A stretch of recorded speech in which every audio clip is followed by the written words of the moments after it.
Freemites. Me mamuna akwaba e de buy channel yi so. My name is George Freemite and you're part of the Freemite family. Ahasi share. We are here to free our minds. Ya dream and aye ba betre. Freemites. Eagle prophet or the ensemble atudwa. Eti yen kwankwo tie ne nsem no na yen famra adwendwen mu enhwe se so. Eye no kre a e wo se ye fadebo bra anase sebi ya tro a wo se ye to egu baabi. Yen tie Eagle prophet. So to the for be no kasa na sunsun ti so kasa ba for the 1,000 ba for the 2,000 but 3,000 yeah counseling ai me charge but obi ba obetimi 2 cedi atum we had nim di na rather katem say no o ma for the 2,000 sani panu so nya so ni 2,000 bi obi enti adenti na wo ba no o manya mi sunsun nya de en kasa nkyerɛw enti wo sani party ase wo no se ukodi for dem wo se wutu sika e wo se wo ba for the Matis and Kofo because there is you don't have to bribe the prophet before God blesses you. Openly, and your bribe, and your bribe. A Jumana, a D4 yet, a Yesu Suma Juma. Say, ya okra wa Juma, I was seven so the Sako ye Juma, Ubu different binuti. No, oh, pretty oh, baby. Now, time when Yango Ponkache Abraham say, oh, free Naja, none the fee. Na onko shira no onyankopon ma Abraham ba afode enye Abraham na de ne pe ba afode onyame na ka kire Abraham say fa boy ba afode ma me edu time wa onyame pese oni Abraham ko apama no den no o ka kire say onfa ne ba enko ba afode ma no onyame na kire de onfa nko ye ma no. A prophet can tell you that look ba afode 1 million, but for the 5 million, but for the 2 million, but for the 3 million, there is nothing wrong with it. Nyame gusukasa. Nyame gusukasa. Yes, you watching me. Yes, you watching me. Gusukasa. Okay. Say I was say you bad for the. To one ban nim. Na sunsumu we ase bade bie mani ya bade kasa chem say bad for the 5 million. Enya po bobi na mebo waji usika die o. Na mum aye wan kasa wo ye die ntia. Eya pam bia bade person no ko. Ebi enya wo ebi a wo nchidima. Asemi baba to ba woni wunu ye wasonte ye ene rade be gira so de age o ba so ra so tam sika na de ba na be she rade de animonyam e ma obi nkan che se na asofo na giri musika we sani pani pokro kasa nko woni ma fode obo ba bi na no asore kese bi okumase enwa ofre mo ne me kaso se Eagle o be jeni se na ye sha wasore afro nyina ye 2.8 2.8 we kese su bebre wa ana bi busan se na nipa se na ba so ro se nipa 60 Eja say president to say me persistent in back sorry and I'm say no more ba o say Eagle Land Cruiser nyina asisi ho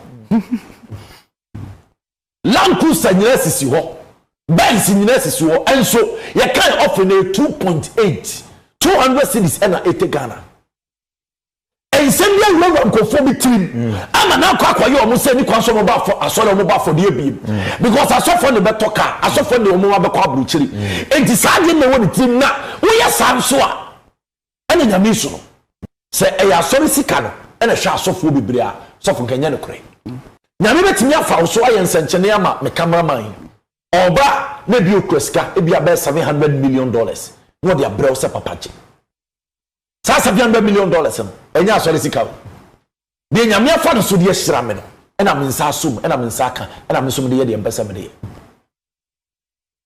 but obi say mitika kese o because Eagle prophet din sori ma no esika na osofu kura wo ye nyam djuma wo ni asori basika no nyame kura wo nhyira wa asori ba osofu de wo ye nyam djuma wo se di asori basika na nyame yesira no wo se hyira na djuma wo ye so because ye yesu nsu ma djuma e wo se obo nso ekoye djuma no ni sika ne bra ni di na nyame complain no na me yetu nkofofo mo omo ka se enkoba afode watimi na odi sika koma osofo adi mo nya careful de aba musono mo nya huni de aba musono mo nya huni so wo timi ka kire obi se hene wa nkwa asore ankoba afode a wonche ne wawu se wo timi ka kire obi se wajini na wo koba afode a se nipa no wonche ne wawu wonkwa ya ketuwa bi wonkwa ya ketuwa bi then not me catch me say wo kwa sore he no ma for de and then not me catch me say she ye wa sofo no ma ji usika di wo a wo ka sa asem me wan so wo usika e ba ko hwibra ni bana wade be gina ni sika so bod ho ban no wo say na twene ye careful onyame na complain no we nya sofo no aka say no onyame na complain it was that sofo mumra mesu na just sofo na ye wild sofo na ni abre o se mumesu mumra na mumesu onyame ba wo hwe me pesa me kan se me kiro so yo gidi ni papa Everybody afọ everybody no we adwuma emfa wa for the boni agro so nyame company se sika ni fie dia emfa for the boni agro emfa wo title to so do any agro ti also for your send message ama nkofo bi a eyo omo so mo ni nyansa ento message nkofo adina ka chem se mo kwa so na when man to ofre no makati eba matanwo na nkwa mu ba na se man sacha mo adwene man se sama no wo sa kwa no so a yare ya do ba onu sika kwenti bi nhwa no kwan we yare aga dem senka wo so kwa kanya hwe wo be yare aga dem aka kete so pro asenya go pon senya me fa bo ne nchew sa wo kache nipa bi se hwe no amafo de wo nyankopon fie obi ti fie obi man bag so as e on the tika koma so fo asemo free mind.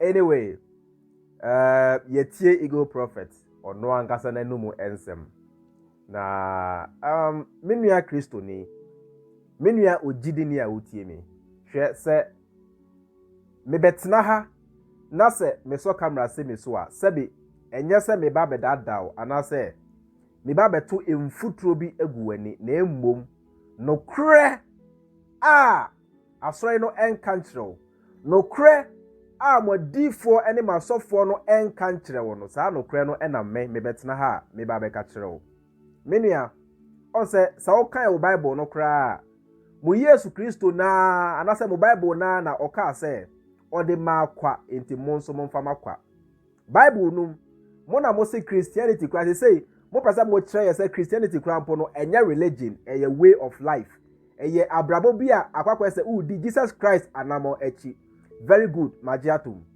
na they says udi Jesus Christ anamo echi no bisa wo say Yesu Kristo say ye giatum kra se obawiase a enema oyeye na braba oboye na eye Bible num e na wo na wo kan Bible na hwan e na Yesu Kristo osan yare a sabi oje ne taku anasa sempoa hwan e na Yesu Kristo oboa no e o Bible num a sabi odimade sika bi anase aforebo bi efri ni ho enti bisa wo say Yesu na oye sa miracles ni na e de makwa no how was he eating na ekwan be so e na ofa edididi meni amenim ni say se ka wo from wo say uye difo anase uye obi a Nyankopon afrew anyame enwosra ewo so a wo de ye adwuma anka this is how it's supposed to be anka de nipa no aba wo nchen no bua nipa no ema ohaw bi a ewo nipa no so bia no enko nanka akire nipa na nkasa onfa akoma pamu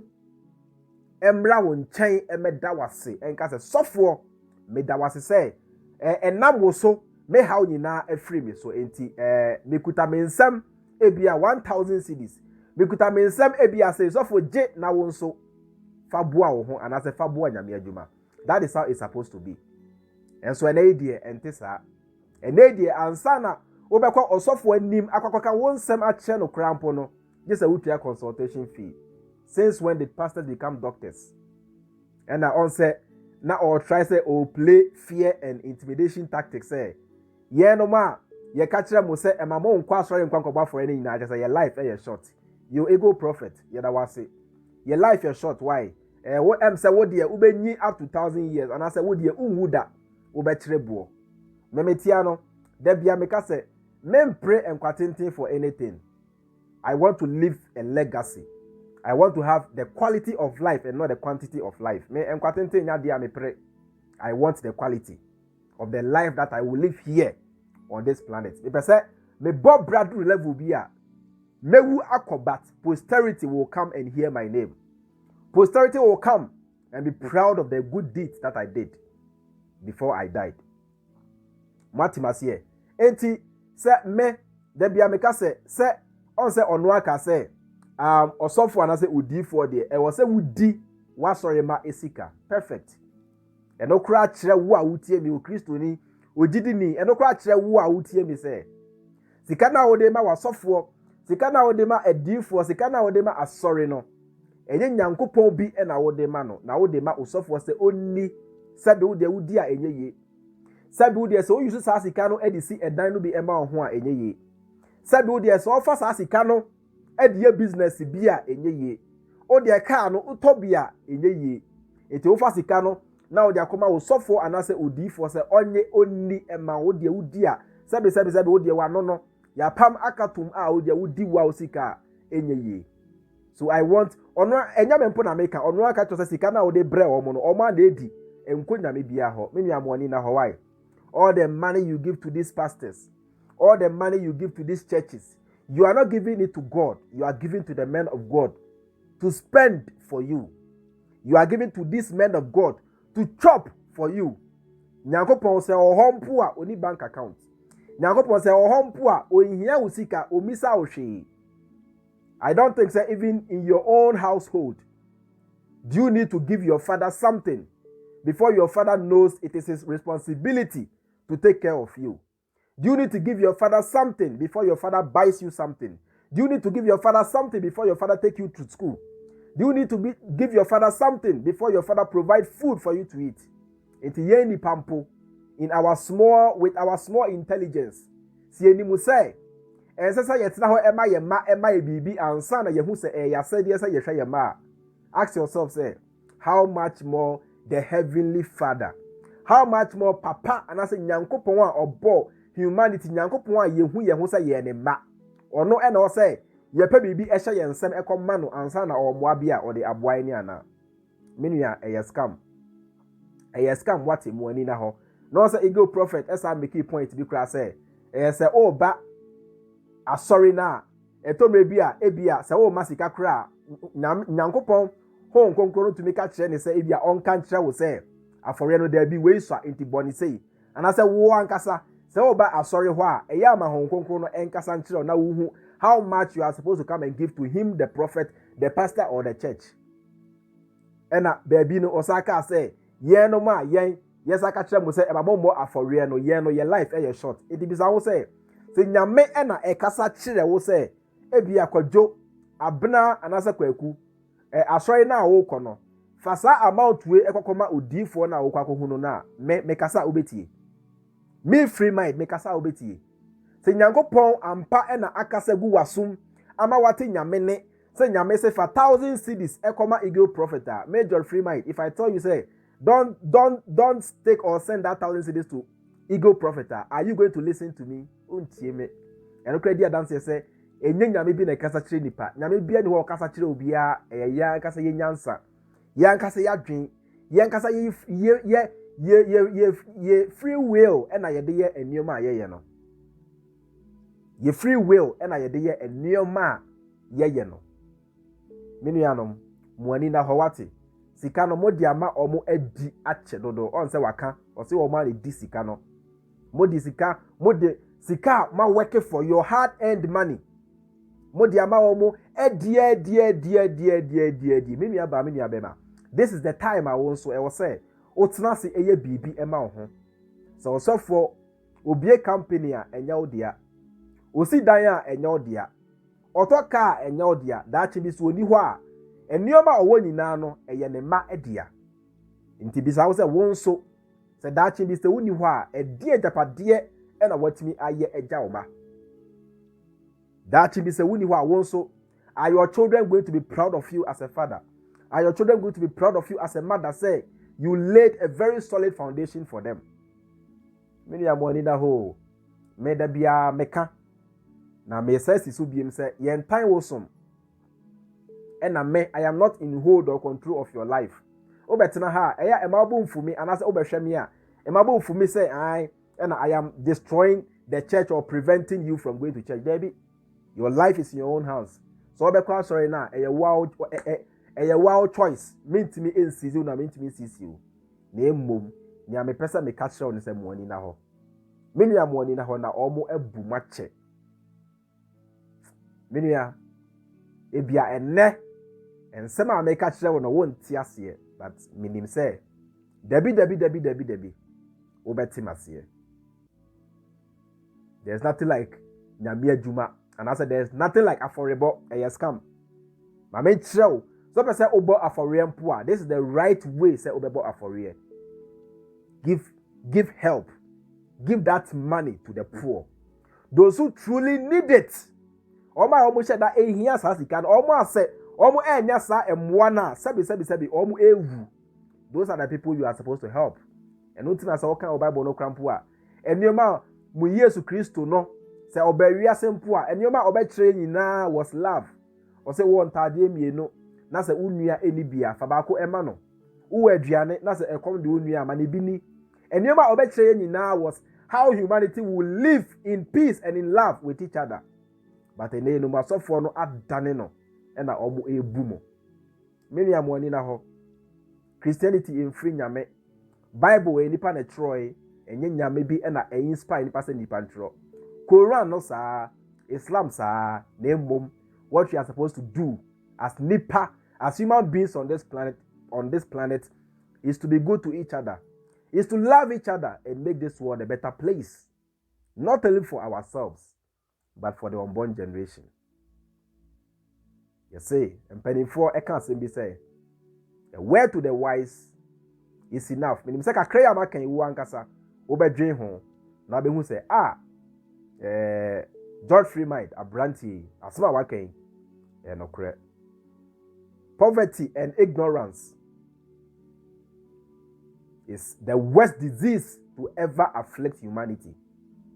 Emancipate yourself from the shackles of mental slavery and throw away the ignorance.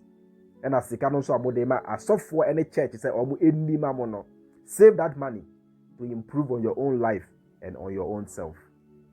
My name is George Freemind, and you're part of the Freemind family. And see you in my next video. Have a nice time. Have a blessed day. Peace. Bless up. Bye. Peace. Bye.